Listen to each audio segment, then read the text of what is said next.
The reason that China is being targeted by the United States right now is not because China is doing something evil and wrong or China's cheating somehow. It's because China just got a lot better at doing things than we did.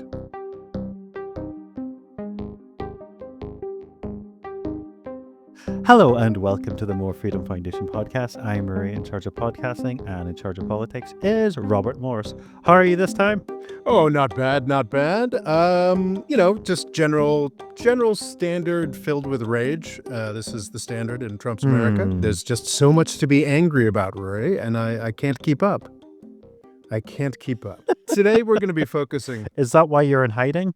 More or less, yes. I've absconded to Connecticut, to mom and dad's house. Just, try and enjoy the green outdoors and relax a little bit. And I got to tell you, Rory, it's not working. So yeah, man, I'm filled with rage. Filled with rage is sort of where I'm at. We're going to talk about one of the main issues, the biggest issue right now.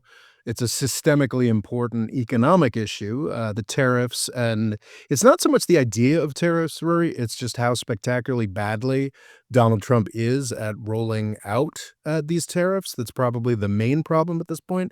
But before we do that, I just want to refer briefly to a number of rolling scandals that can all sort of blur together in the head. But what Trump Yes, is it's hard to keep track. going after different categories of legal migrants to the United States is really just horrifying.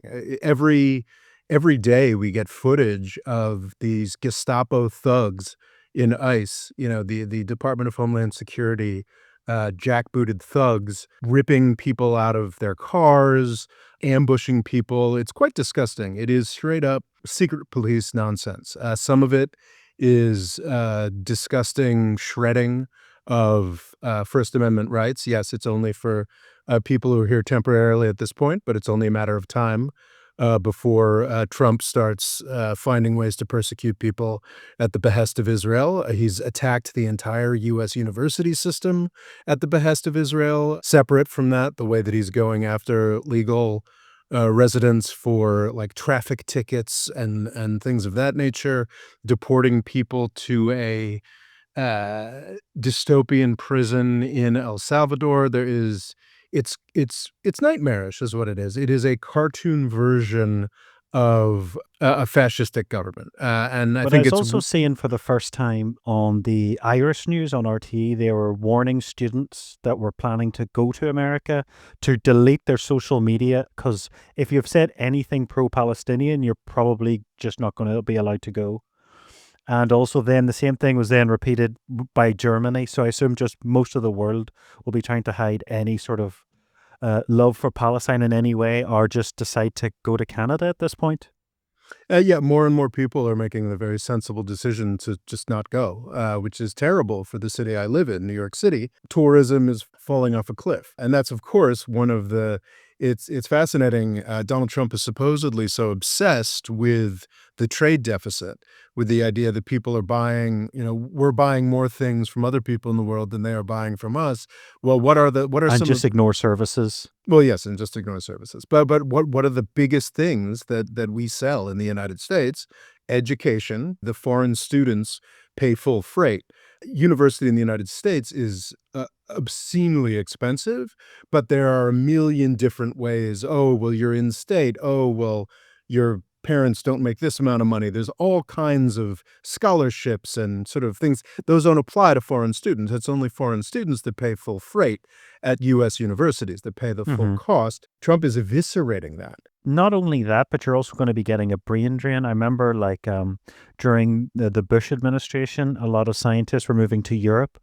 It seems like we're probably going to see that, but like on steroids, people going to Europe and China and all sorts, like American Oh, for sure. citizens, scientists For sure. leaving. That's ever since during the first Trump administration, Washington, D.C. declared war on China, essentially. Their announcement of their program of great power competition, there's been a bunch chipping away at the edges. Any scientist with Chinese nationality has already been a persecuted Wow. class, but it was in sort of a quieter, more silent way. What Trump is doing is just full on killing the golden goose of foreign students, killing the golden goose of tourism, another huge thing that the United States sells, and mostly just to make these gross little fascist points, sometimes in service to Israel, sometimes in service to his just general racist loathing of newcomers. It is disgusting. Mhm. But it being the Trump administration, it is such an all-fired dumpster fire that we can't devote a whole episode to that today. We're going to be looking at tariffs instead, and just what a just insane topic that is. What is it you always say, Rob? The markets love inconsistency.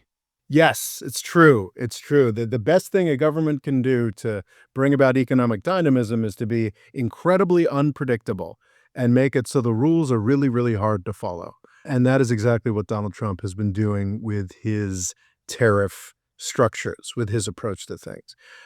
The world trading system has existed in a certain way for quite some time. I don't want to imply that it's ever been a static thing. It has been Mhm. something that has constantly changed throughout our lifetimes. The direction, pretty much up until 2016, though it was slowing down long before 2016 and Donald Trump's election, the direction was towards more openness, more everybody getting closer and closer to the same rules, and everybody being part of the same club. That was thrown out in, well, it's funny, by the standards of everything up to Trump's first term, Trump threw that out entirely, was just, took a blowtorch to it. But actually, by the standards of Trump too, the first Trump term seems, orderly and careful. And he actually had people working for him like Robert Lighthizer who had a plan and knew what they were trying to do. And certainly in the first Trump administration, people were up in arms and were scandalized by what Trump was doing to reverse the free trade orthodoxy of the past.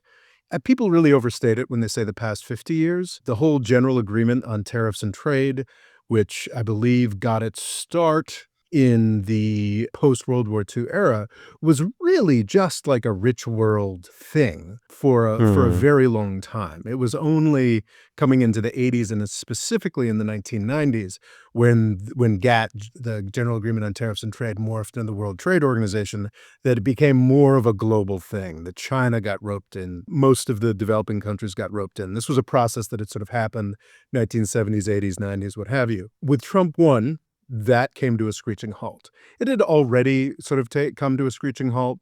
What Obama was doing on trade was actually an attempt to sort of create smaller groups again, to weirdly sort of recreate the General Agreement on Tariffs and Trade.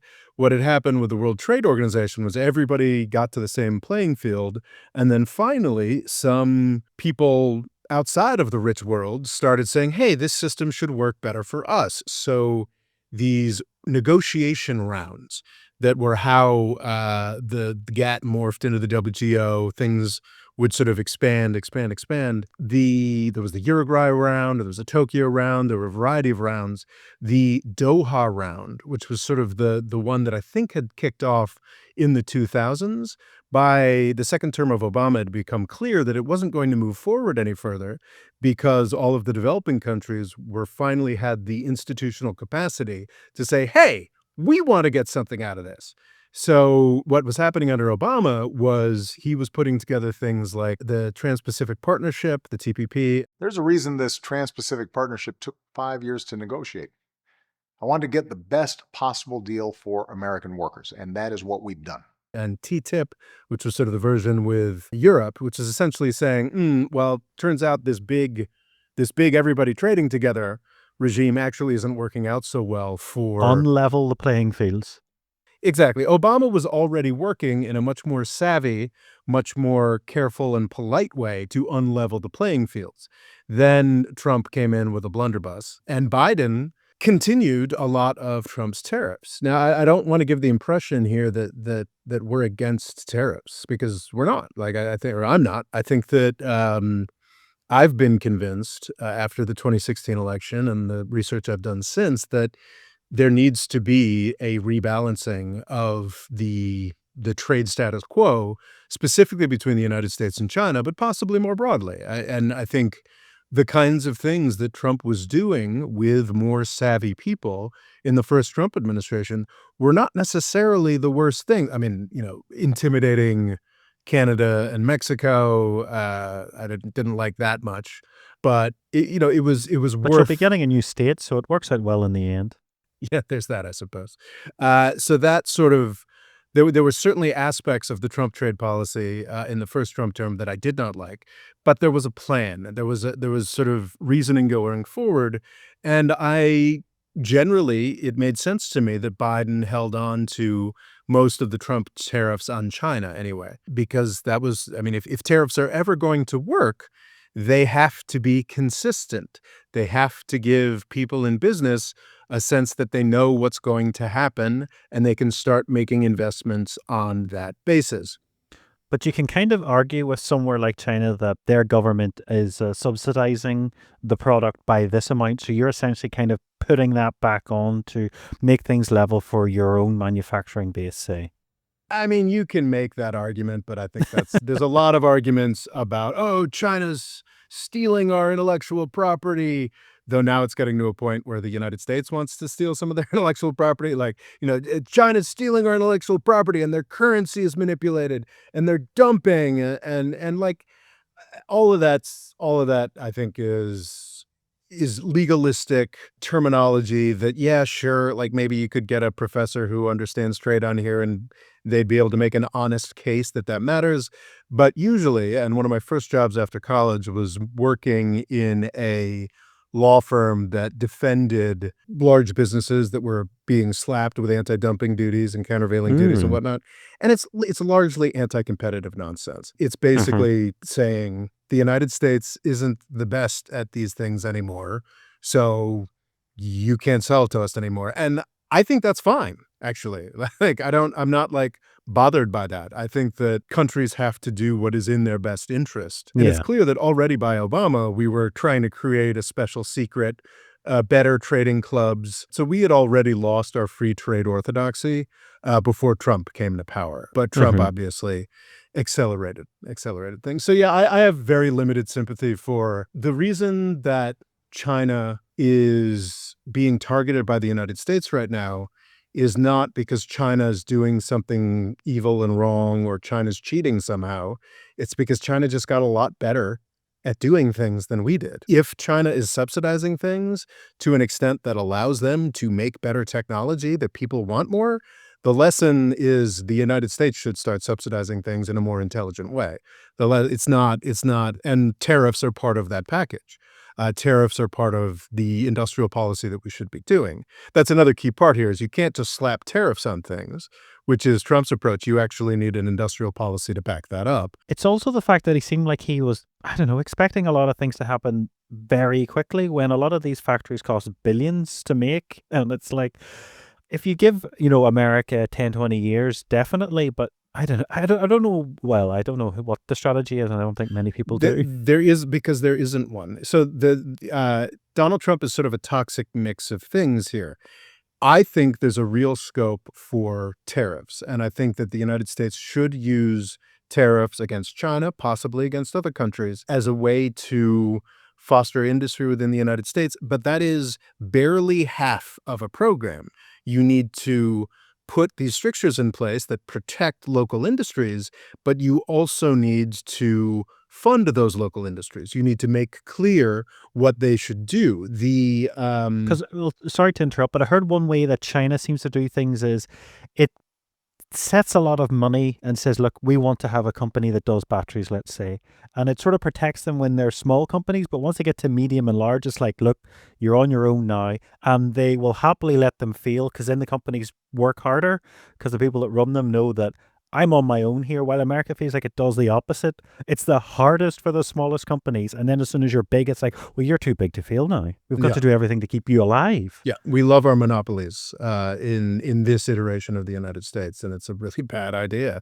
Asian tigers, which are sort of the development example that certainly Donald Trump was thinking about when his initially anti-Japanese trading personality or political views were formed. He's thinking about the how the Asian tigers developed, and they absolutely went through their hyperdevelopment through a tariff wall and through the United States buying more from them while they were blocking out U.S. But they weren't just doing that. They were also through was it the famous Japanese Ministry of I guess MITI, I can't remember what it was, but they would pick winners. They would actually work with and reward the companies that were successful exporters. Like, And I think Korea did that a lot as well. yeah, absolutely, as did Taiwan, as did really most of the countries in Southeast Asia with differing levels of success.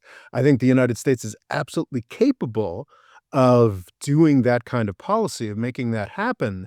But what Donald Trump seems to want to do, because he's got the, okay, we should do tariffs. He's internalized that much. But the rest of him is this uber Ronald Reagan psycho-libertarian, pro-business fundamentalist is just like, just do them tariffs and everything's going to be fine. And that's not actually how anything works. That's not how anything ever has worked. So it's half a policy that he's implementing here. And as we're about to discuss, it's not even half a policy. It is lunacy. It is absolute lunacy. Are you surprised at just how much tariff he's done? Like it went from tariffing China, Mexico, Canada, EU to I'm tariffing the world to I'm not tariffing the world to now 200% on China. Like, are you just shocked that he's really done what he said he was going to do, but definitely significantly more? Well, the thing is, what has he done though, Rory? Like, we don't know. Because apparently people Yeah. aren't even paying the tariffs when they come in when they should be. No, the tariff system is apparently, or at least as of last week, this will go up another week after we Oh record yeah, it. it'll So, instantly date. yeah, I remember listening to like news stuff that was like hours old, and I'm like, this is old. It's changed now. He's cancelled them all. well, exactly. And it will be in a completely different regime by next Monday when this is published. But then the following Monday, it might be back on track again because he's completely reversing himself all the time. So let's just sort of go through the second he came into power on January 20th. He announced 25% tariffs on Canada and Mexico. And this was, this is shocking because he did a lot to intimidate Canada and Mexico in his first term. I mean, he wasn't threatening to invade back then. He renegotiated NAFTA in his first term. So he's basically sabotaging his own trade agreement.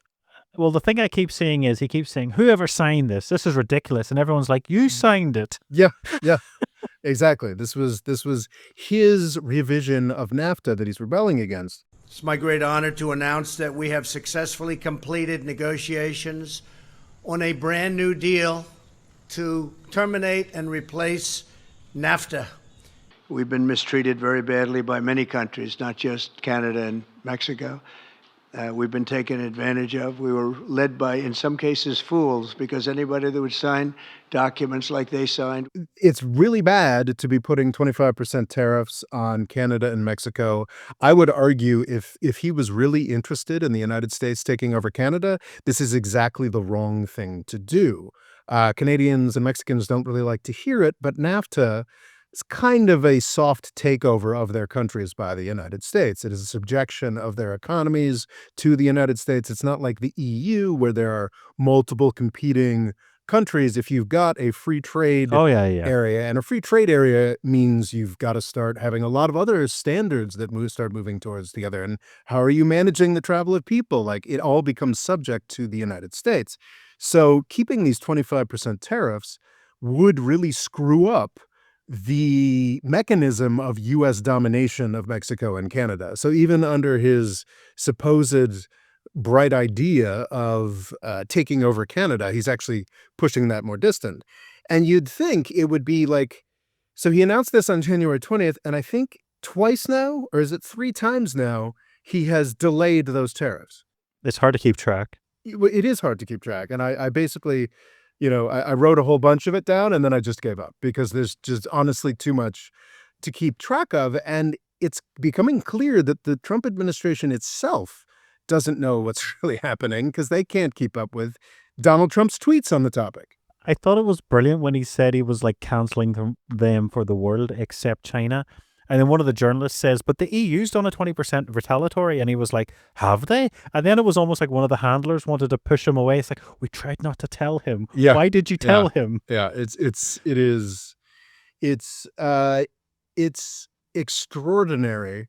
So this was all already horrific and needed an episode on this before April 2nd. It's not just the Canada, Mexico, China tariffs that he'd introduced immediately. He started immediately doing things around steel and alumina. He's just other sectors, which adds complexity. Some of those have been taken back. Some of the steel things, oh, maybe they don't apply to automotive, or maybe they do. It's just this whirlwind of crazy already. And then theoretically, the cars might get more expensive to make in America because because the parts are tariffed.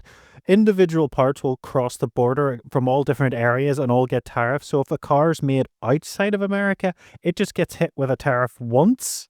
Yeah, it's all very confusing. Yeah, it's absolutely insane. Tariffs are complicated, especially in the era of free trade areas like NAFTA, or I guess now we call it USMCA.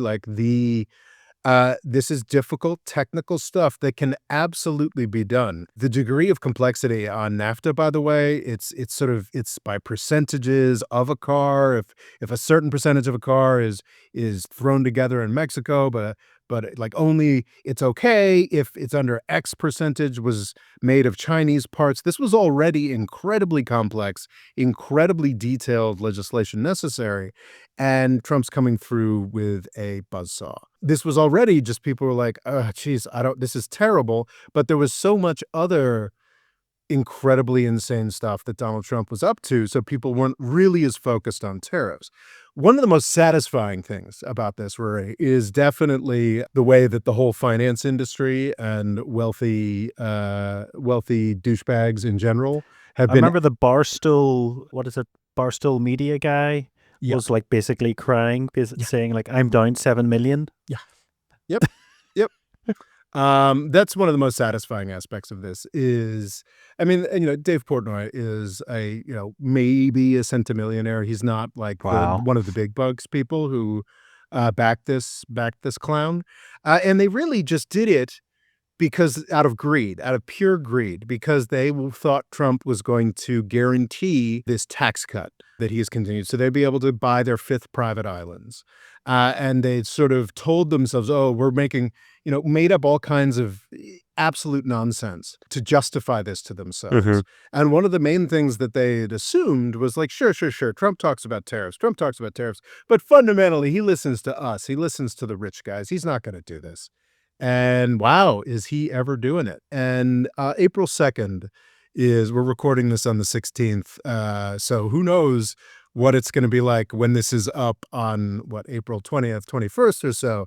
But April 2nd was really Liberation Day. Liberation Day is really when the wheels came off. And do you know why it's April 2nd? So people didn't think it was an April Fool's.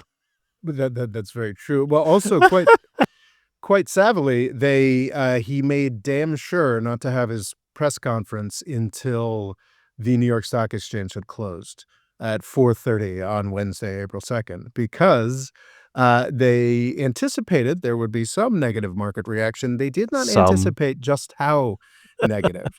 The extraordinary thing, on April 2nd, he comes out with this bulletin board at the White House announcing just truly extraordinary tariffs on, I think, did Vietnam get hit with like a 40% tariff or something It along was, those yeah, lines? something ridiculous. They were like, they're ripping us off like 65%.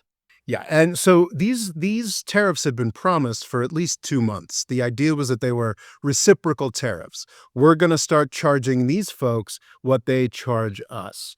Now, in sort of trade practice, it is allowable for a developing country or any country to have higher tariffs. Sorry, Vietnam got 46%.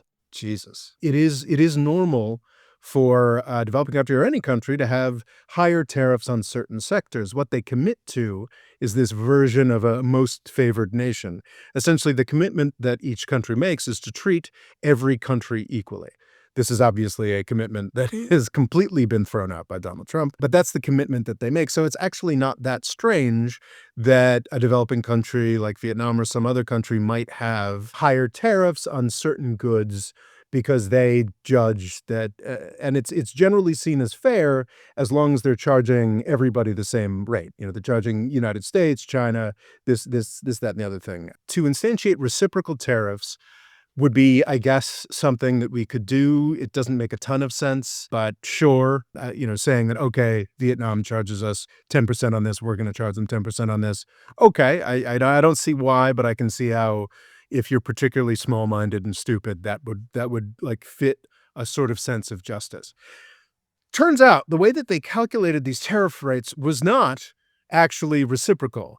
It was supposedly AI enabled, Yeah. and this is how we ended up tariffing a bunch of islands with just penguins on them. They also showed the equation they were using, but some of the equation canceled itself out, so it Yeah. was pointless. So it was basically one or two factors.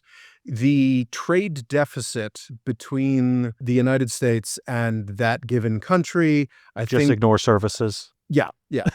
Because quite often America, if you combine the two, America Mhm. is better off. Yeah. Because things like Visa and debit or around the world, their service, that's all going to America. Do you know, like America dominates services? Yeah. But just ignore that. We'll not mention that. Just ignore that. So basically, to calculate these things, they basically took the trade deficits that, say, Vietnam had, and that's why Vietnam's is so high, because that's where we get all our Nikes. I heard Nike employs more people in Vietnam than like Ford and GM employ in America. Oh, I think Nike employs 500,000 people in Yeah. Vietnam to It's make running incredible. shoes. And so basically there's this, X, whatever that dollar amount was, they, I think, split it in half, and then we're like, boom, that's the percentage of tariff. It is completely nonsensical. And then he's trying to make it out like, oh, we did under what you're ripping us off because we're so Yeah. kind. Yeah. It beggars belief. So Mhm. this was bad enough. It became clear in the coming days that this was how they'd calculated the tariffs. They had tariffed a bunch of islands without any people on them. It was all pretty bleak. I think they use the internet domains. So that's why you do get islands like that. Just absolutely bleak. And what happened was, and this is extraordinary, the markets started exhibiting the kinds of instability they hadn't exhibited since 2020, and before that, 2008. So Donald Trump's personal trade obsessions had generated market instability of the likes of a global pandemic, the entire world financial system spending a decade investing in valueless assets, like Donald Trump's personal weird little prejudices. So this was bad. This was incredibly bad, and things got worse. So they announced this on Wednesday night. Thursday, Friday, Monday, these tariffs were meant to come into effect on April 9th. I think this was Wednesday, April 9th, a week later. And the markets were just plummeting. Crucially, what was happening is when stocks go down, bonds go up. What was happening, and which does Because happen. bonds are seen as a safer asset. Yes. What was happening here was stocks and bonds were going down, specifically U.S. Treasury bonds. Now, that can happen in instances. This happened briefly in the pandemic in 2008, other periods of panic. This can happen, but usually the reason that they're both going down is because everybody wants dollars, because they have to all of a sudden, when It's the financial global markets currency. plummet. Well, when financial markets plummet, you all of a sudden have to pay off loans and this, that, and everything, and you need dollars to do it. So traditionally, the dollar goes up.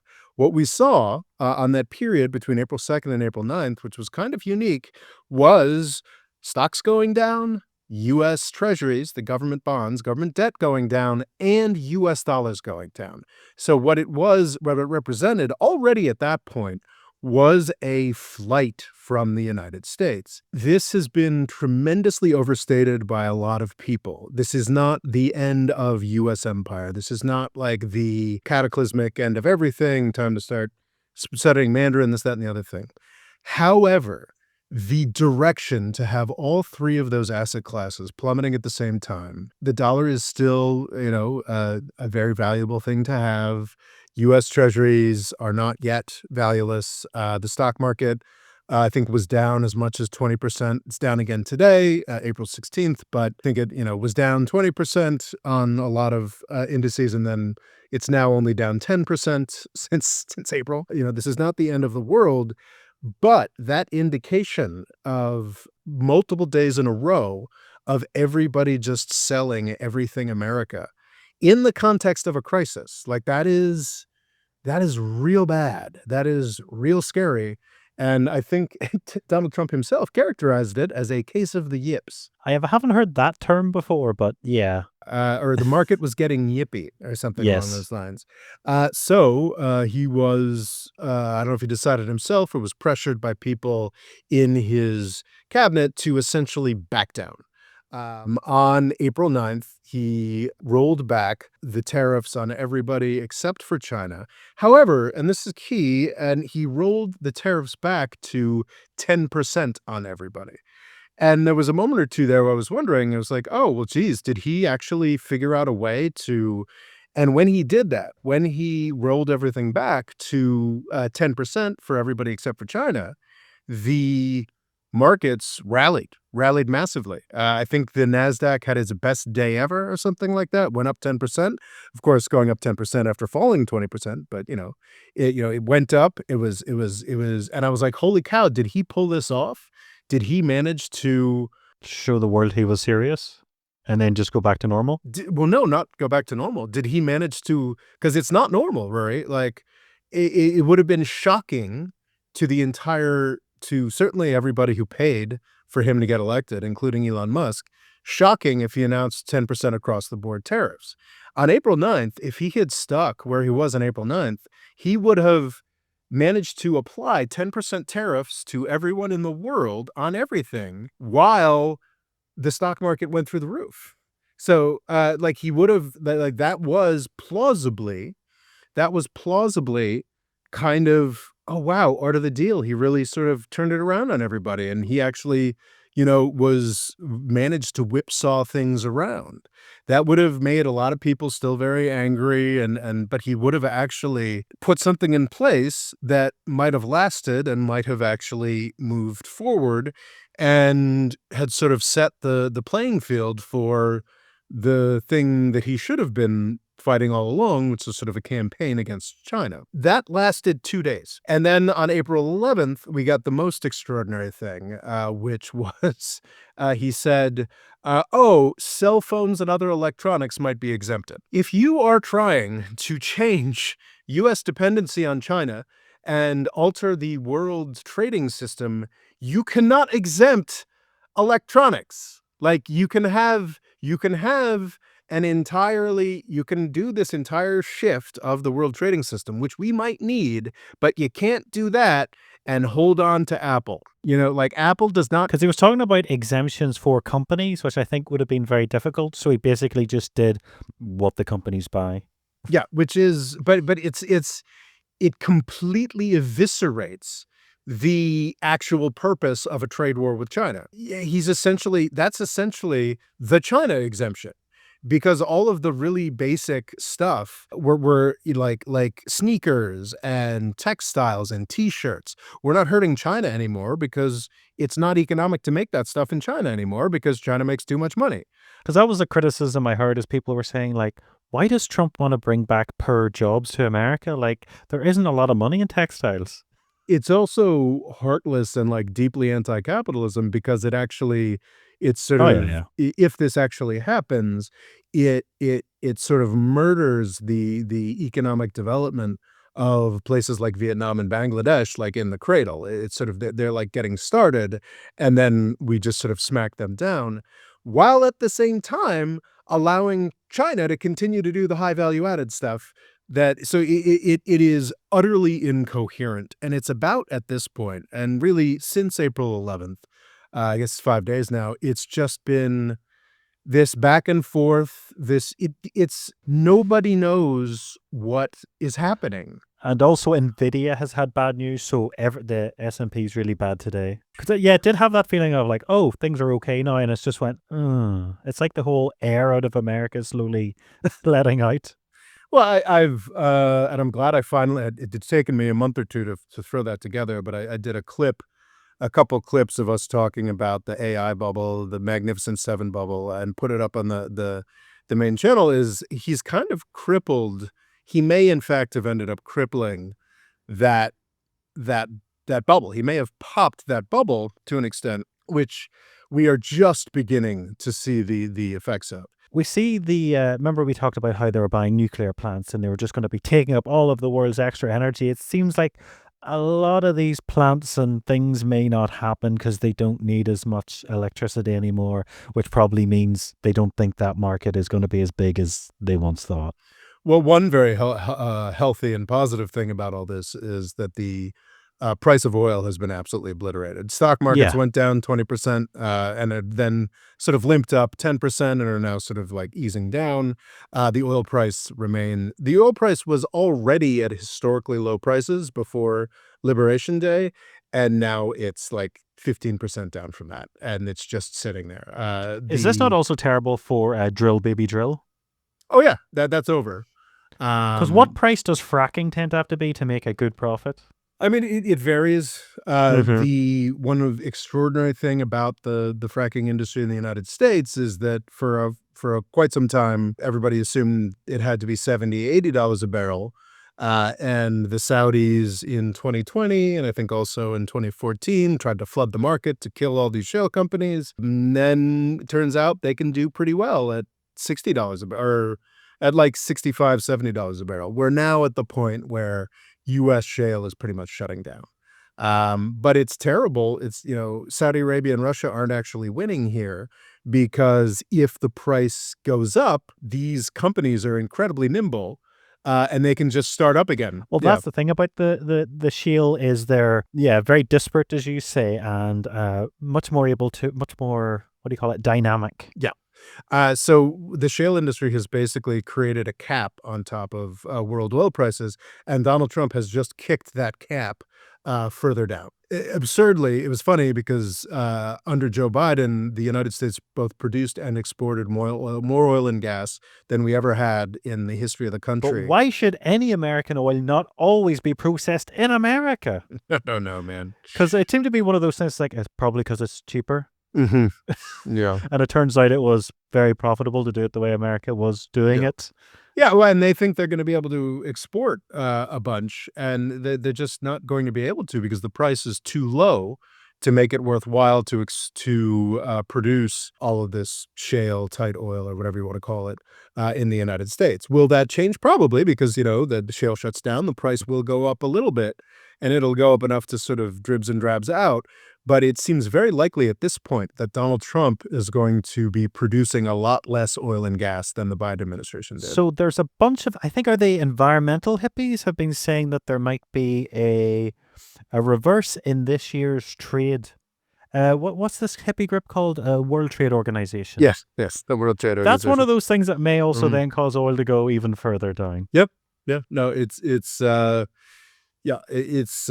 is one of the great positive pieces of news out of this is, well, I guess the silver lining of the Trump recession, hopefully not a Trump depression, is that oil and gas use is going to go down, and we're going to see a lot of shaking out in the oil and gas market, shaking out that could quite possibly lead to the end of the Saudi Arabian system as it is currently constituted. What percentage would you put on a likelihood of a Trump depression? See, like the thing that I keep coming back to, Rory, is that we're on month 3. This is Yes. so I guess so I think this will be published. Will this be published more or less on the 3-month anniversary of the Donald Trump administration? Supposedly, we have 45 more months of this. I don't know. I mean, if it is this cataclysmic, it's very likely that the Democrats will rampage back into control of both houses of Congress and will be able Because to. wasn't there a lot of like quotes from history? Like the last time the Republicans did this, they didn't they didn't win again for like 20 years or something. Oh, well, that would be if Trump actually did manage to produce a Great Depression. Well, I think it's worth talking about the dollar. The Okay. Economist, which is not a rabble-rousing No, it'd be quite on the right, let's say. anti-system publication, Its cover story this week is, Edvard Munch's The Scream? Mhm. Um, that painting with the guy on the bridge going, "Ah!" That is the cover of The Economist this week, Oh. talking about the plausible end of the dollar system. It's really Donald Trump is doing extraordinary things, to the world, financial system. Extraordinary things geopolitically. I was seeing on Twitter, I believe Xi Jinping visited Vietnam and got this extraordinary welcome. Vietnam is a famous enemy of China and a famous ally of the United States. But if the United States is stabbing Vietnam in the back the way that we have over the past couple of months, they're going to roll out the red carpet for Xi 'Cause you could Jinping. argue, like, the likes of Vietnam were sort of vassal states the same way Canada and Mexico was. Like, so much of what America wanted it got from Vietnam, but I've heard that Vietnam or China's running out of young people, so it might start using Vietnam for just basic production the same way America had been. I think that's very likely. I, as an American, would never classify Vietnam as a vassal state of the United States. They fought a rather long Oh, war, yes. lost 1 million people to make it damn clear that Vietnam, unlike Japan and Germany, who lost a war to the United States and were occupied by the United States, Vietnam won a war quite dominatingly against the United States and has deigned to ally with us. So I would never call Vietnam a vassal of the United States, but it was a country that had decided to align itself with the United States out of its self-interest against China. And Donald Trump's behavior, and this to be clear, this is self-interest for Vietnam going back 1,000 years, and Donald Trump seems to be screwing that up. I do want to emphasize that, again, there's so much stuff out there right now that's like, U.S. empire is over. U.S. empire, 1945 to 2025, da da da da da. And that is dramatically overstated. There is still scope to salvage this. However, could Donald Trump continuing to act the way that he has been acting for these 3 months, for another 45 months? Yeah, I'd say there's a very distinct chance of de-dollarization, very distinct chance of the entire world financial system just spinning off into the ether. And yeah, it could be incredibly bleak. It's very, very possible. And one thing that The Economist emphasized that they find so horrifying about this, and keep in mind this is The Economist that is published in London, uh, possibly one of the cities best qualified to take advantage of the United States completely losing the plot on financial hegemony. They're just like, there's no alternative. The euro isn't going to work. The renminbi isn't going to work. Japan isn't going to work. The United States, as bad as our debt situation and as bad as our sort of macroeconomic situation Mhm. was better than anybody else's by a lot. Japan's demographics are shot and their national debt is dramatically higher than the United States. It's a percentage of GDP still. China has a lot of challenges and has really no interest in allowing its currency to float on international markets in the way that it would be necessary for it to become the reserve currency. The euro is the best competitor, but everybody's very optimistic about recent announcements from the German chancellor and the announcement they're going to be spending all kinds of money on defense and they're letting the debt brake go. And sure, it's entirely possible that that will continue to evolve in a positive direction. But we've seen this before. We saw this during COVID. We saw this with Otto Scholz talking about the Zeitenwende after Russia invaded Ukraine. Mhm.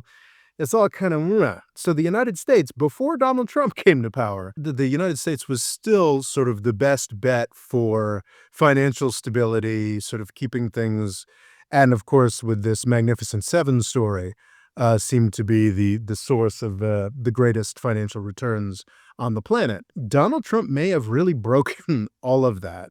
And if we were in the 1980s or 1990s, or even up until the first big euro sovereign debt crisis in 2008, 2009, US dollar dominance would already be broken. If we were in a situation, Rory, where there was a plausible alternative to the US dollar, everybody would be there already.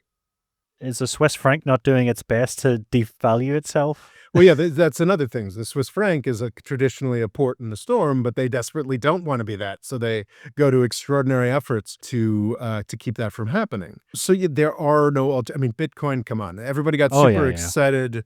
There was a day or two during this crisis that Trump had initiated, where It was like a reserve of Bitcoin, wasn't that the rumor? oh well, no, that happened, but it was much less. Oh, yeah, it turned out it was, like, basically, illegal Bitcoin they had from criminals they were just going to take and put in a place. Yeah, they consolidated it. There was not the mass buying of Bitcoin that they had hoped for. But no, in this extraordinary period of financial ferment where all the economists and all the writers were flipping out, and frankly, we could be there again. It's interesting. I think everybody's attention has shifted a little bit, but all the financial journalists are still talking about the current Oh, crisis. definitely. But there was this moment where Bitcoin seemed to have decoupled from everything else, and it was not losing value the way everything else had. And apparently there were just, I don't know if there were some large money managers who just simply hadn't, had forgotten about Bitcoin or something like that, and then it quickly plummeted along, just in line with everything else. Will you be following Truth Social? And if so, every time Trump says bye, will you? Oh, that's interesting. Yeah, because that ended up working out really, really well for some people now, didn't it? It seemed to be insider trading, and then he told the world. It's very strange. Yeah, you can't. It's not insider trading if the president tweets it out. Because insider trading is like classic Washington corruption, but usually it doesn't like bring the whole world down. Yeah. Well, that's Donald Trump. He's an innovator. Let it never be said that Donald Trump is not an Do you innovator. think this has made America look kind of weak? Because at the start it was a bit like America's taking on the world, and then it was like, okay, we're only taking on China, and then it's like, not really. It makes us look like clowns, Rory. It just makes us look incredibly stupid. Because I just see a lot of top tier propaganda coming out of China since this has begun. It seems like, I forget who the American's name is. He's been going around China just blown away by the infrastructure. Everyone seems to be saying it does everything brilliant. Everyone's trained in the CCP. If their billionaires get out of line, they get taken away and re-educated, while America just believes everything the billionaires tell it to, and then it falls apart. Like, this has been outstanding for China, like, visual wise. Well, yeah, is it like the iShow Speed or something? The Yeah. YouTuber. Yeah, I don't know too much about that. I tried to watch one of those live streams, but they're like 5 hours long. Wow. But yeah, it's a great moment for China. As I said, been saying since the first Trump administration, Donald Trump is China's greatest opportunity since Pearl Harbor. Pearl Harbor, while Japan was invading and attacking China through the late 1930s, then they decided to go attack the United States. Didn't work out so well for Japan. Donald Trump is a Pearl Harbor moment for China. And in the first term, they screwed it up entirely. They really they boned it. They did the wolf warrior diplomacy. They tried to fall down to Trump's level. Trump beat them with his experience. Yes. Essentially tried to be as nasty and crappy for nationalist purposes as Donald Trump was. This time around, they haven't fallen into that yet. I think it's a really interesting dynamic. J.D. Vance, Vice President of the United States, apparently, I doubt this was that calculated, called the Chinese peasants or something. It didn't go down well. No, and I mean, and why would it? But also, weirdly, apparently his book, Hillbillyology, is quite popular in China. Oh, interesting. Well, sure, it's a pick Yeah. yourself up by your bootstraps, Horatio Alger type nonsense. That is amusingly, it's a communist country, China, but the leadership is quite conservative and really doesn't want to spend any money on their public. And the Hillbilly Elegy, whose message is essentially, oh, this whole area of the country is really screwed up. It's the fault of poor people. Actually, that actually goes up. That's the sort of thing that goes over well in China. You're not working hard enough for the Chinese state. But J.D. Vance called, essentially referred to Chinese peasants. This has been a huge issue in Chinese culture, Chinese internet, what have you. And they're pointing out that he's essentially an American peasant. Oh, I hadn't seen that. Well, actually, that sounds a little Wolf Warrior, actually. But I think that the they're now holding up. Trump appears to essentially be begging. That's what looks like. Donald Trump is begging China to come and negotiate. And China's like, we're not really interested in negotiating when this, they've essentially put forward, some requirements. And they're just like, yeah, like act like adults, like don't call us Well, peasants. did you hear one reason why? Well, China takes it very serious. Like, if they like people to meet their equal in America, they don't like the idea if Xi comes along and then he meets a vice president. That's a Yeah, big yeah. insult. Yeah. But they really want any deal to be completely hammered out because they're terrified of a Zelensky moment with Hmm. Xi.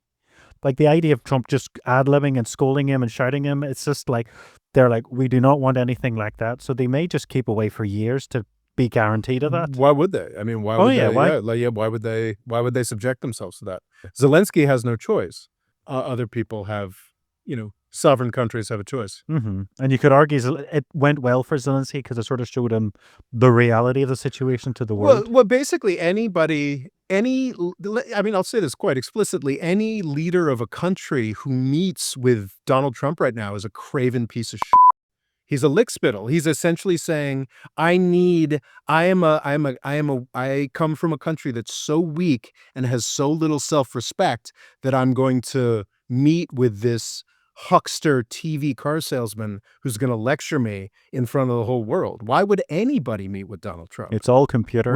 Why would any country with any self-respect, the leader of any country with any self-respect, meet with Donald Trump right now? Oh yeah, yeah. Well, what is it? The leader of president of El Salvador, who was dressed like one of Doctor Evil's henchmen. Well, yes. I mean, and he's basically, Oh yeah, yeah, yeah. yeah, I mean, that's a really, He makes Bitcoin with a volcano, like it's Yeah. proper James Bond baddie stuff. we did a podcast on Bukele like a year or two ago, and I think we came to sort of a grudging level of respect. He's actually kind of, Well, it was such a horrendously violent place. Something extreme had to happen. We were sympathetic, but it was strange. You were like, "Oh, he's in with America because of Bitcoin," but I didn't think it was because of the prisons. Like, we didn't see that angle coming. no, we did not see that angle coming. But what's interesting here about Bukele is he's volunteering to be a black site. Like, that's not a dignified thing for a country Because to there's one do. American citizen there so far. Well, I don't know the details. One of the really horrifying things about these migration stories, Rory, is that we hear about the big, terrible ones, like, oh my gosh, that poor Palestinian student who went for his citizenship interview and then was detained by ICE, or that guy, but is apparently hundreds of students that have been Wow. detained or deported. There are thousands. There's this Wilmar guy who maybe it's Kilmar, who seems particularly attractive and photogenic, but I'm sure there are other American citizens in these concentration camps, essentially.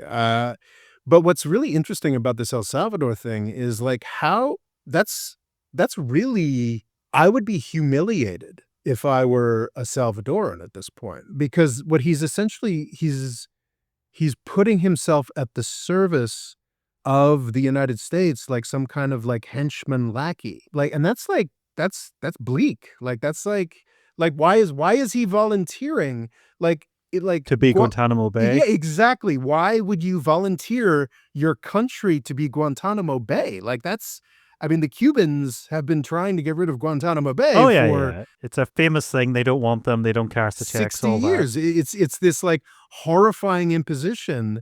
And Bukele's like, oh yeah, I want to be your like gross little henchman. Like And then I think Trump it's was quite, joking about homegrown yeah, prisoners. yeah, yeah. He'd love to send American citizens down to this sort of black site Guantanamo dungeon. But also famously, we'll end up hearing stories about people with special needs because that happened. Was it when Obama was deporting a load of people back?